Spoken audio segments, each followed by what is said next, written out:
Silakan. Oke, selamat malam Mas Daniel Puspo. Bertemu Selamat malam. lagi.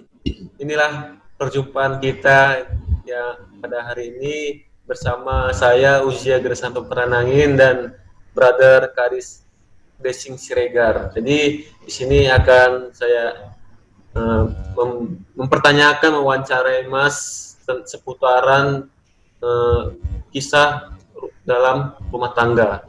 Jadi untuk lebih lanjutnya saya silakan untuk Brother Karis untuk mengajukan pertanyaan terlebih dahulu.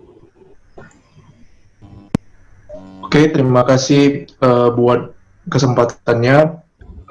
Boleh perkenalan diri, Mas? Karena kan banyak orang yang masih belum mengenal Mas, dan juga mungkin pekerjaan Mas sekarang apa, dan mungkin kegiatan yang dilakukan selama pandemi apa?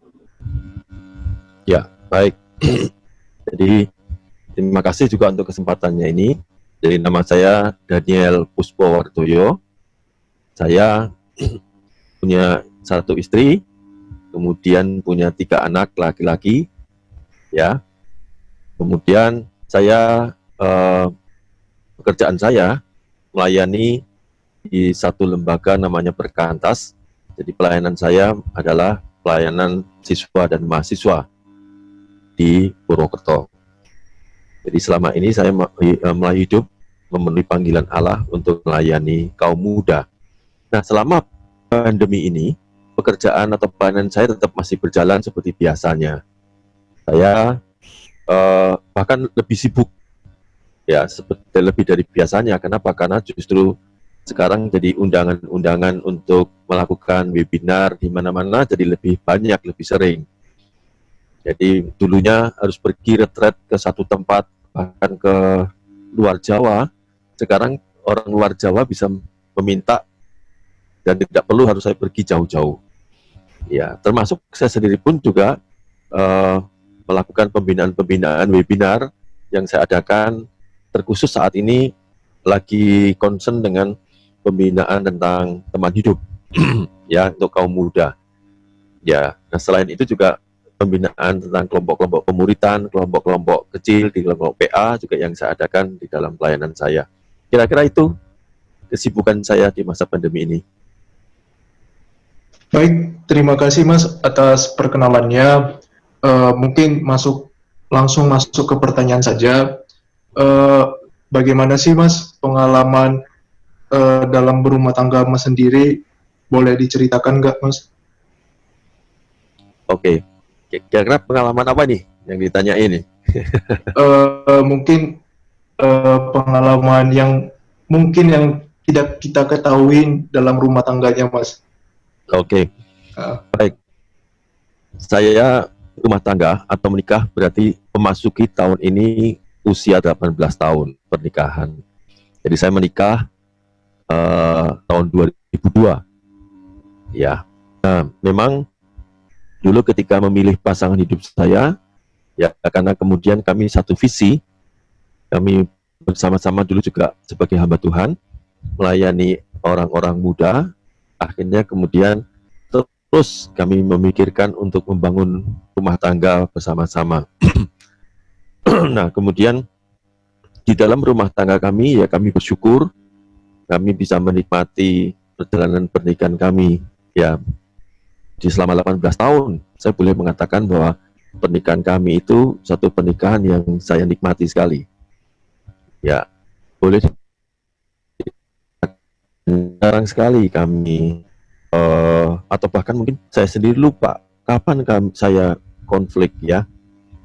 Tapi kalau toh konflik pun itu juga tidak terlalu lama, karena memang saya melihat bagian rahasia terbesar di dalam rumah tangga itu adalah kesatuan visi, kemudian juga pertumbuhan yang bersama-sama, yang didasarkan karena pengenalan akan Allah, persekutuan dengan Allah yang kuat, kokoh. Itulah yang membuat juga rumah tangga itu bisa berlangsung sedemikian rupa. Nah, memang kadang-kadang juga di dalam rumah tangga saya pun juga ada banyak pergumulan, ada banyak masalah-masalah gitu, ya. Tetapi itu menjadi bagian untuk terus bergantung kepada Tuhan, bagaimana kemudian kami menikmati karya Allah melalui pergumulan-pergumulan itu. Ya, misalnya contoh, 3 anak yang saya punya laki-laki itu, juga yang paling kecil, itu anak saya juga istilahnya orang mengatakan itu ABK, anak berkebutuhan khusus. Ya, jadi secara intelektual mungkin begitu, atau secara IQ dia tidak terlalu tinggi. Nah, itu di awal waktu dia masih lahir lalu kemudian bayi, dia mengalami delay perkembangannya.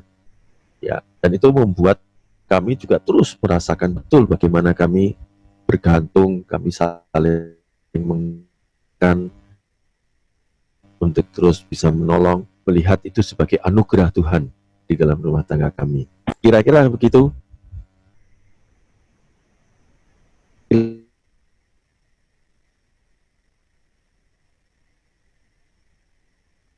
Dengan mungkin tantangan terbesar Mas sendiri dalam menjalin rumah tangga. Ya, baik. Kalau tantangan pasti betul ada ya. Nah, seperti misalnya saya dengan istri saya itu kan punya background yang berbeda. Ya, artinya saya laki-laki dan istri saya perempuan pun itu sudah menunjukkan keberbedaan yang esensi sekali. Dan itu pasti sulit sekali untuk disatukan. Bahkan kata Amsal, laki-laki dan perempuan kalau bisa berjalan bersama-sama, itu sesuatu yang mengherankan. Ya, karena keberbedaan itu. Nah, jadi termasuk kemudian ada background yang berbeda. Saya dibesarkan juga di dalam keluarga yang istilahnya tidak baik. Ya, keluarga yang broken home, mungkin begitu. Nah, tapi kemudian istri saya dibesarkan keluarga yang relatif baik. Nah, itu pasti juga menjadi tantangan bagaimana membuat kepribadian 2 orang yang berbeda, latar belakang yang berbeda, bagaimana bisa saling menopang, bisa saling tolong-menolong, saling melengkapi begitu. Jadi waktu di awal dulu ketika memasuki pernikahan, ya sempat waktu itu membuat hubungan tidak nyaman. Ya, artinya belum connect 100% begitu. Ya, saya merasa dianggap sebagai laki-laki yang misterius bagi istri saya. Kenapa? Ya, karena saya sulit bisa berbagi, saya sulit untuk menceritakan perasaan. Saya hanya hidup dengan pikiran saya, hidup dengan logika saya. Ya, dan jadi di awal-awal begitu. Seperti misal contoh juga yang lain, ketika di awal-awal itu istri saya mengambil jemuran, lalu dia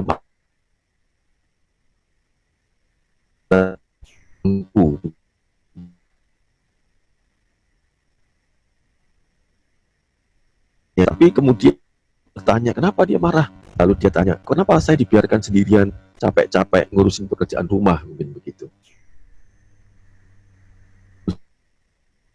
Sebenarnya laki-laki itu harus diberitahu, kita tahu tugasnya apa yang harus dibantu, apa yang dilakukan. Itu saya tuliskan dalam buku saya, ya, bahwa laki-laki itu harus diberitahu, suami itu harus diberitahu, dimintain tolong apa dan sebagainya. Ya, tadi itu kira-kira. Kemudian tantangan yang lain itu juga, kemudian makin kami bertumbuh, kami makin merasa ya akhirnya banyak sekali perubahan-perubahan. Jadi memang kuncinya di dalam pertumbuhan itu. Ya, kuncinya di pertumbuhan. Nah, kemudian kami bisa menikmati pernikahan sampai sekarang. Ya, memang tantangan yang lain tadi berkaitan dengan anak yang nomor 3 itu. Ya, itu yang tidak mudah. Kadang-kadang menguras energi, emosi. Ya, tapi kami terus belajar untuk itu. Itu kira-kira. Apa sih tips-tips dari Mas sendiri? Ini kan banyak sekali orang-orang yang sulit untuk mempertahankan hubungannya. Mungkin apa sih tips-tipsnya Mas buat orang-orang yang akan tetap terus bertahan walaupun ada masalah, walaupun ada tantangan tadi? Apa tipsnya Mas? Baik, itu pertanyaan yang bagus sekali. Saya sedang menulis satu buku tentang rahasia pernikahan. Jadi saya melihat ada tiga kunci atau 3 rahasia. Kira-kira ya, setidaknya ada 3 kunci.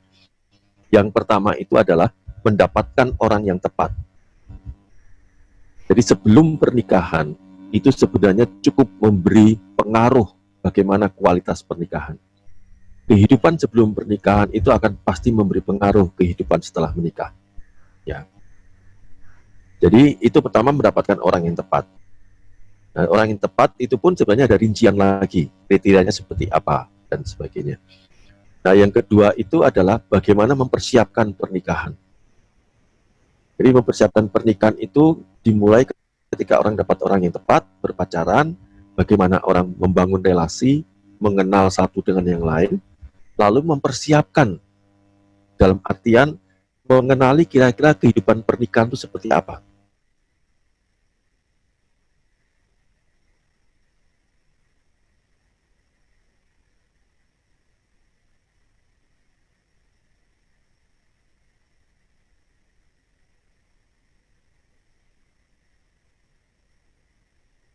Namanya online ini, ya itu saya lakukan selama 6 bulan.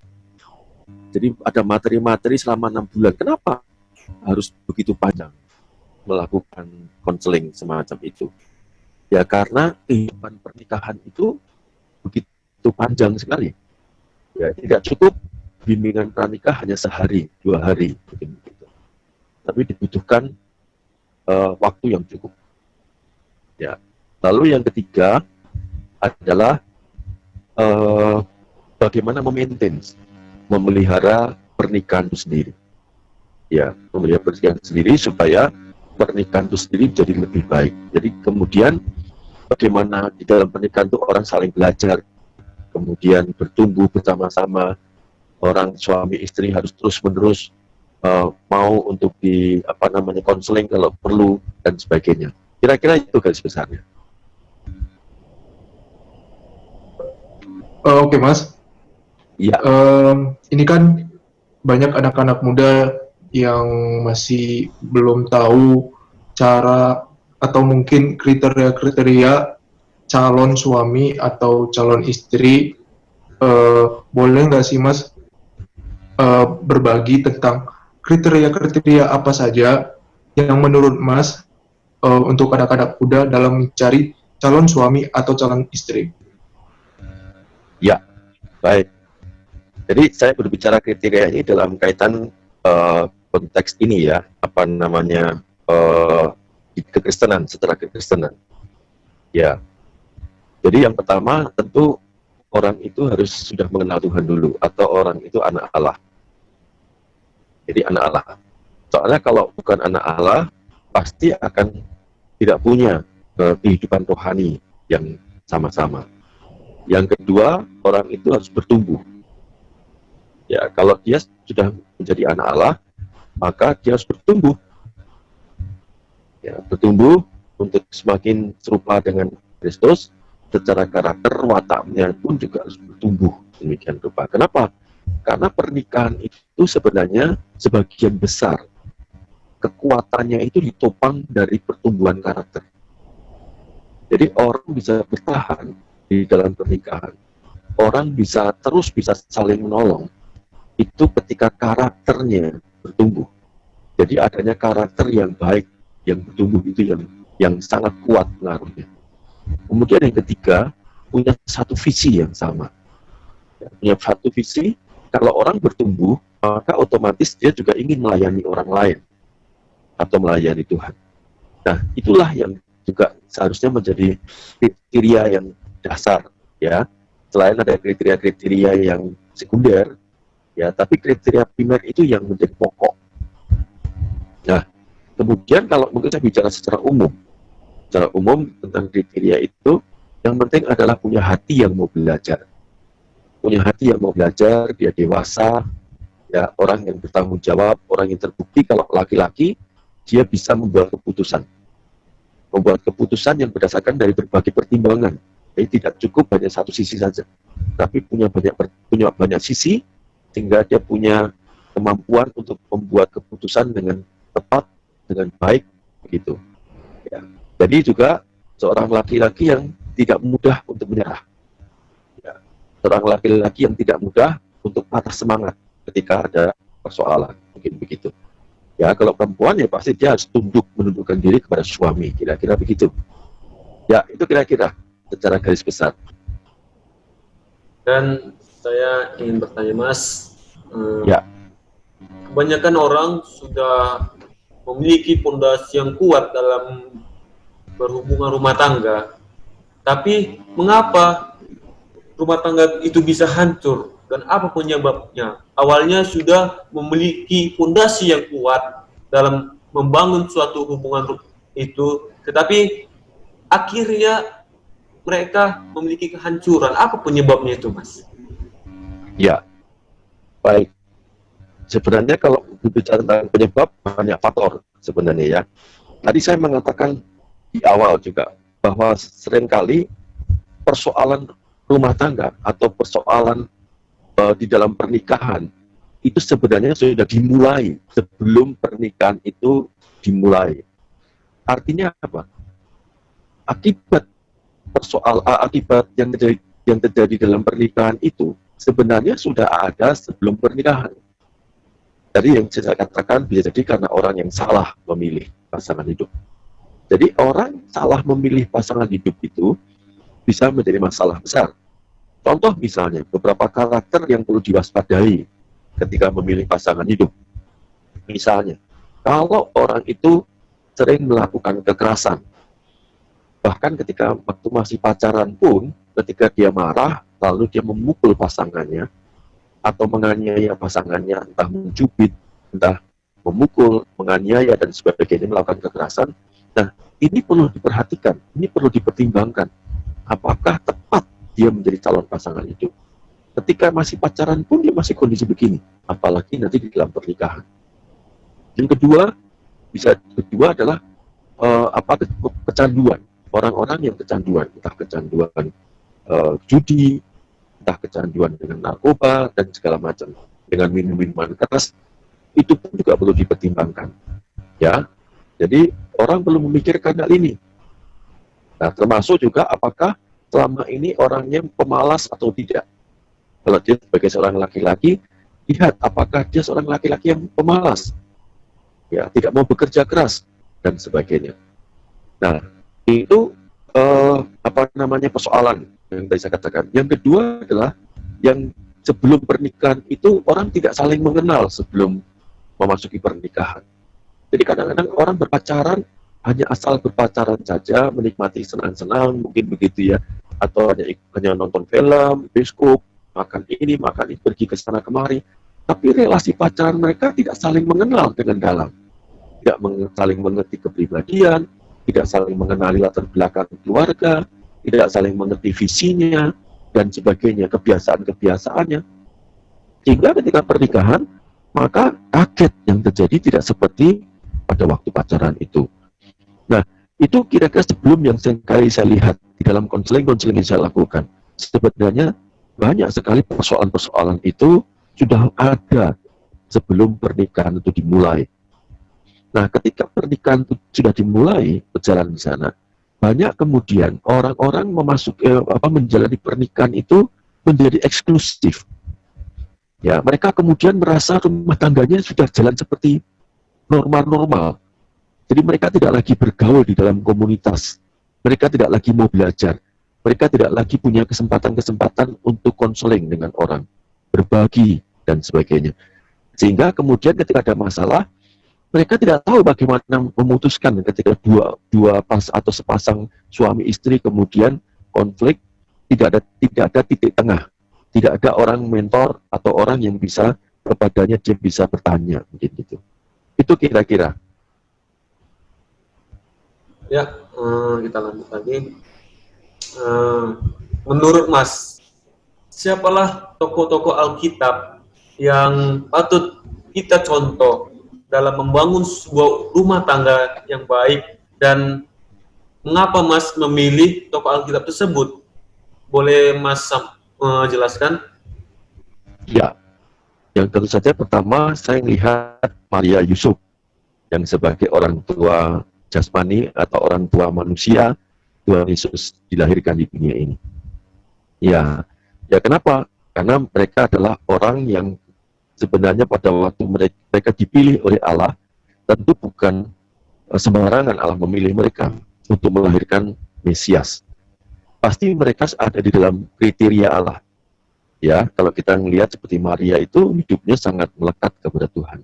Hidupnya adalah orang yang merenungkan dalam firman Tuhan dan sebagainya.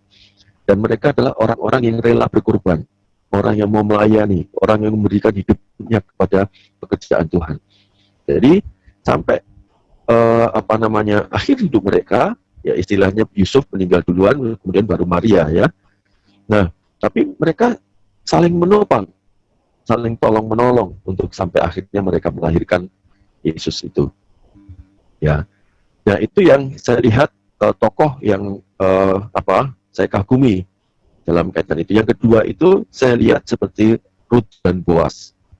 Ruth dan Boaz ini kan unik sekali, ya, dari latar belakang bangsa yang berbeda, ya.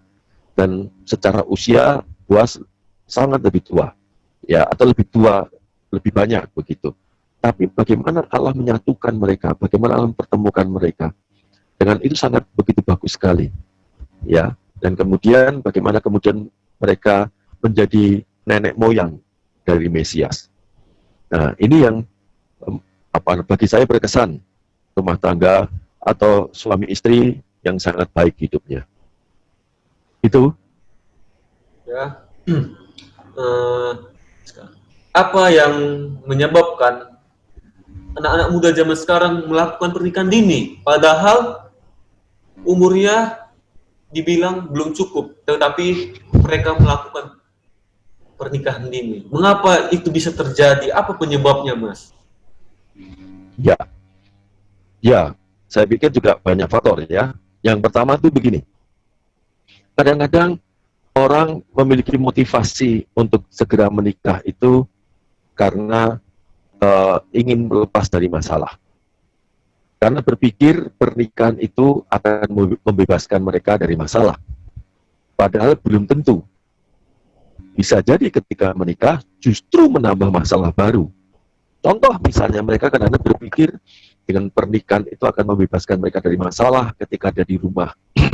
Ketika mereka sebagai anak-anak konflik dengan orang tua. Melihat kehidupan di rumah tidak nyaman. Orang tuanya mereka bertengkar, sering konflik. Atau salah satu dari orang tua mereka berselingkuh mungkin begitu. Dan sebagainya.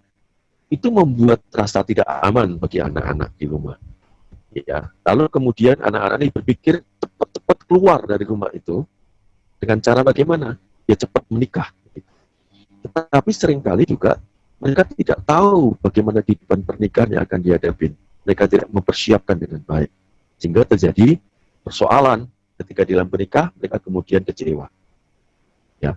Atau lagi pernikahan dini yang lain adalah karena berpikir juga ketika segera pengen menikah itu karena accident, karena ada masalah, yaitu apa? Karena mungkin ada hubungan yang terlarang, mungkin begitu ya. Istilahnya mereka melakukan hubungan seksual yang sudah terlanjur, kemudian si perempuan hamil, yang membuat kemudian mereka dipaksa harus kemudian segera menikah. Nah, saya memikirkan itu beberapa kasus yang terjadi, ya, sehingga kenapa pernikahan dini demikian itu. Bukan berarti pernikahan dini selalu salah. Ya, artinya dini itu tentu saja dalam usia batasan tertentu ya, bukan berarti di bawah 20 tahun mungkin begitu. Jadi mungkin 20 ke atas ketika sudah matang secara usia biologis. Nah, jadi saya memikirkan tetap orang harus sungguh-sungguh mempersiapkan dengan baik-baik pernikahan itu. Jadi jangan sampai pernikahan itu menjadi jalan pintas untuk menyelesaikan masalah. Ya, itu kira-kira.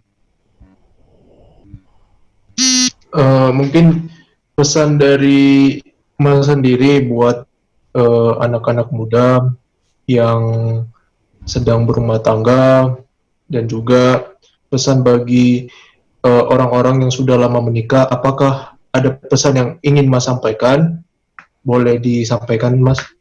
Ya, Ya, kalau saya berpikir kalau orang sudah menikah, mungkin yang baru menikah, tetap harus mau belajar. Termasuk juga bagi yang sudah menikah sekian lama pun harus belajar. Pernikahan itu harus dipelihara. Membangun pernikahan itu perlu diupayakan. Jadi pernikahan yang diharapkan bahagia, ya, yang ideal, yang diinginkan, itu bukan terjadi tiba-tiba. Bukan terjadi dalam semalam, tapi harus diupayakan, diperjuangkan dengan sungguh-sungguh dan usaha keras untuk itu. Dan dari kedua belah pihak, suami dan istri, ya. Dan biasanya laki-laki cenderung untuk egonya tidak mau begitu, tidak mau belajar, ya.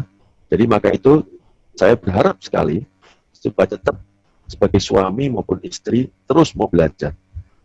Artinya belajar dari mana? Belajar dari Allah, punya persekutuan dengan Allah. Yang kedua, belajar dari buku-buku.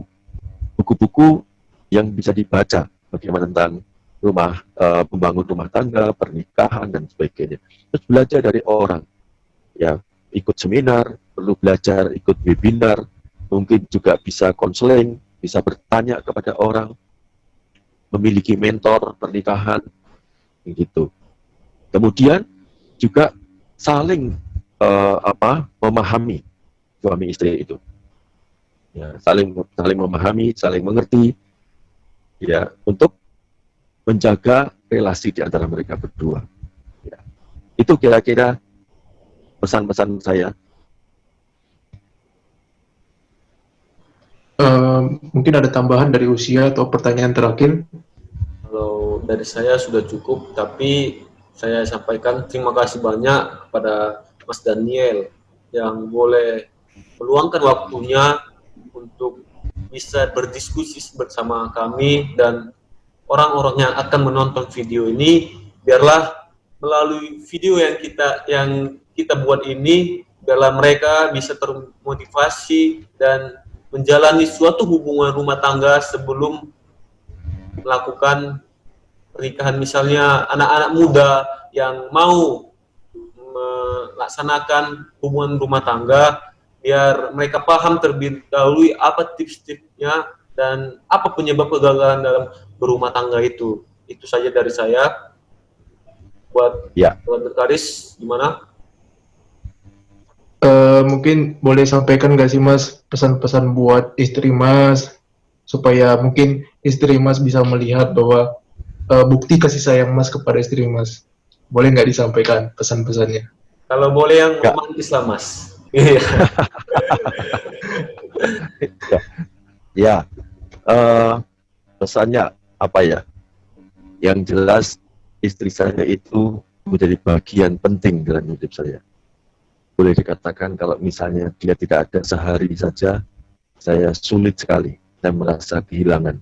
Artinya saya merasa ada sesuatu yang hilang atau janggal. Jadi kadang-kadang sekarang ini kalau saya pergi, saya merasa harus ada dia, merasa ada teman, gitu ya. Jadi merasa saya jadi lebih kuat, lebih nyaman, begitu ada dia, ya. Jadi saya merasa dia menjadi bagian yang berarti dalam hidup saya, nggak akan tergantikan dengan siapapun. Itu kira-kira. Mungkin juga yang pesan lain bagi saya ya, bagi mungkin teman-teman atau orang-orang yang mau menikah. Pesan saya penting sekali. Kenali lebih dulu, kenali lebih dalam calon pasangan Anda, supaya Anda tidak salah memilih orang sebagai calon pasangan hidup Anda. Karena pernikahan yang Anda jalani itu bukan sebulan 2 bulan, bukan 5 tahun, tapi bisa puluhan tahun. Dan kalau Anda tidak kenali dulu orang yang akan Anda nikahi, maka Anda bisa saja kecewa di kemudian hari, atau Anda akan menjadi orang yang terjebak.